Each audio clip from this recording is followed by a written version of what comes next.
Like black lava flowing from a bottomless volcano, some of this hot pulp comes from an unlikely source. They call it cup cycling. New technology in old surroundings. A steaming 265-year-old paper mill in northern England churning out rolls and rolls using loads of used coffee cups. So this process is unique in the UK, and there's not too many plants around the world that have this capability. They're emptied and packed together. Every bale here contains about 50,000 cups, some apparently waiting since the holidays for a new lease on life.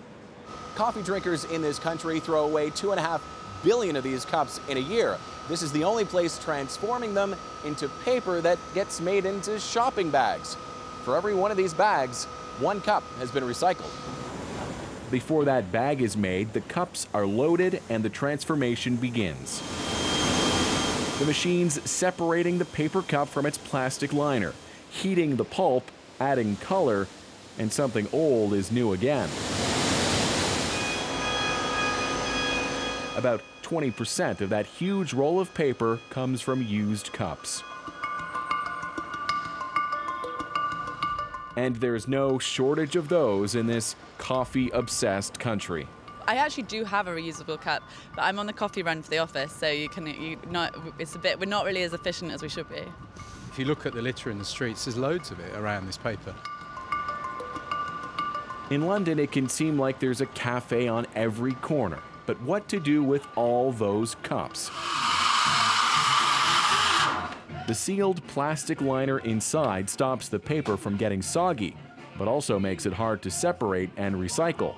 A problem leading to creative solutions. Skinny wet latte. Some coffee shops will give customers a few cents off for using a reusable cup. But what about paying more for a disposable one? That's what Parliament's Environmental Audit Committee suggested as a solution. We heard from psychologists that people are much more receptive to a charge than they are to a discount. People don't want to lose that money. Her committee recommended a 25-pence latte levy, about 40 cents a cup. The government rejected the plan, but it spurred some coffee shops to start giving discounts to customers switching to reusable cups. So we just keep going until people say. Martin Myerscough's idea goes one step further. We then put in a very thin layer of plastic like that.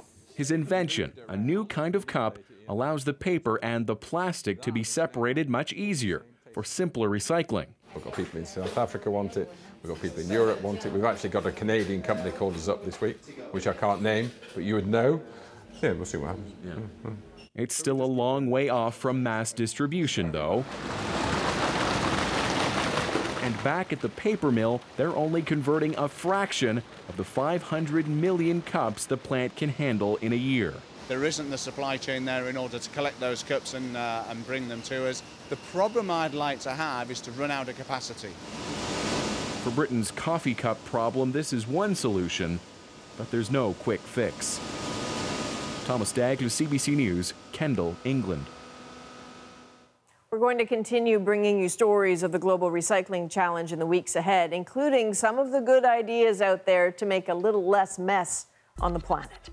If you want to weigh in on this series, CBC News has created a special Facebook page. Comment on the stories and share your ideas on how we can rethink recycling.